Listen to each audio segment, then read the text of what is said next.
I love languages, and I feel like I have a natural, I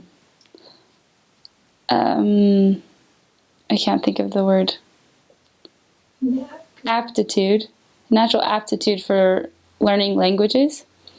And so I was really excited to learn Japanese. I didn't know anything about it except for that one song that my aunt taught us in primary.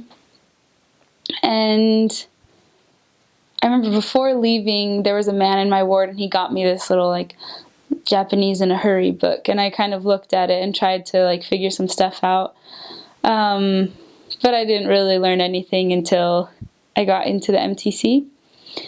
And so Japanese is, well, first of all, it has 3 different writing systems. One is called hiragana, one is called katakana, and one is called kanji.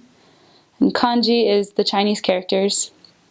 And I think that in daily use, most Japanese people, like the ones that they use in like newspapers and stuff, the ones that you're like expected to know, I think there's about 2,000 of them. And then that could be wrong, so if it's wrong, like, don't quote me, but that's what I'm remembering. And then beyond that, there's like so many more that you can learn, but those are the ones that like they teach in grade school, I think, or something. And then katakana is a system, like it's a syllable-based system. It's like ka, ki, ku, ke, ko. And it's used for foreign words that they've adopted. So like in Japan, instead of, like, they don't have a word that means Merry Christmas, they say Merry Christmasu. So they use that English word, and if they were to write it, they would write it in katakana. And then there's hiragana, and that is a similar system. It's also based on syllables, like kaki, kukeko, but it's used for Japanese words, and they use it in combination with the kanji to write. So in the MTC, we learned hiragana and katakana because they're simpler. There's like, I don't know how many of each. And then we didn't really focus on kanji because there's a lot of them, and what we wanted to focus on more was listening and speaking, because that's what we were going to be doing every day with the people. And so things about Japanese, it's the grammar pattern for Japanese is subject, object, verb, whereas in English it's subject, verb, object. So in English we would say, I go to the store. Subject, verb, object, or preposition, phrase, whatever. In Japanese they say, I to the store go. And so the verb is always at the end of the phrase, which is really hard to change the way you think. And if you try to think in English and translate into Japanese, you can't do it fast enough to communicate with anyone. And so what I tried to do in the MTC, I guess, and on my mission when I got there, is instead of trying to compare Japanese to English, I tried to compare Japanese to ideas and to objects and the representation of that thing.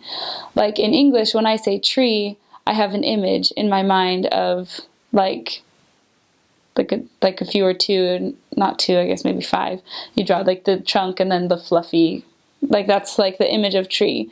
So when I was learning Japanese, instead of saying ki is the word for tree, so instead of saying ki means tree, I would go ki means that image. And that, I think, helped me a lot in learning the language in a way that I could communicate quickly with people. So I think that is a, I don't know, good thing to do, I guess. Something that's hard in Japanese is particles. So in English, and I can talk about this for a long time because it's language and I love it, but it doesn't really matter.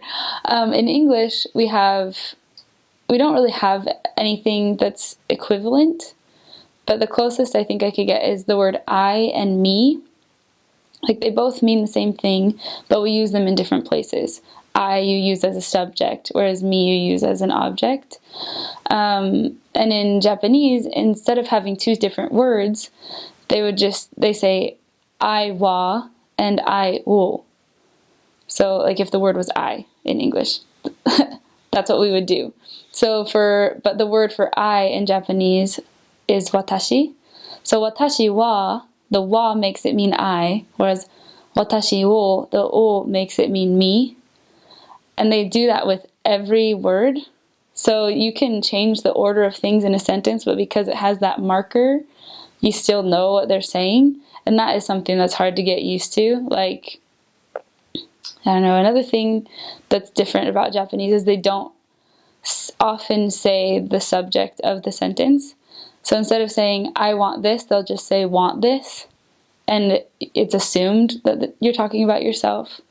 And they don't ever say you, because that's not very polite. Like the word anata means you, but they don't often use it because it's impolite. And so instead, like, you'll speak in third person about the person that you're talking to. So I'd be like, Rebecca-san wa dou omoimasu ka? Instead of saying, anata wa. Like, I would say, what does Rebecca think? Instead of saying, what do you think? And it's just different to get used to. Yeah, I don't know, but I love the Japanese language, and I really love the meaning that kanji, the Chinese characters, adds. Because if you know the phrase, a picture is worth 1,000 words, then if you apply that to kanji, like, it is a picture that represents a word, and that picture brings so much more to the word. So something that I love is the kanji for love, I, is made up of the kanji for heart and the kanji to receive. And so love means like receiving heart. Receiving your heart, receiving someone else's heart means love. And I just love the depth that adds. And there's the same thing goes for like you means to say. And the kanji for that is originally made up of the kanji for heart and mouth. So to say something means to put your heart through your mouth, like to express your heart through your mouth. And it's just like so cool. Once you get into studying kanji, there's so much there to add to the language, and it's just really edifying.